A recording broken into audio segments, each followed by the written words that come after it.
Hello guys, in this video I am going to show you how to show your own companions on the PUBG Mobile application.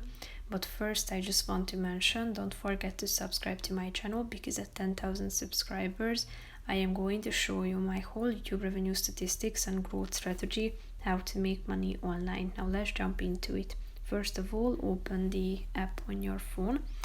Then click on this settings button down below in the right side corner of the screen. Then tap on settings at the top and click on privacy and social in the settings section in this left side column.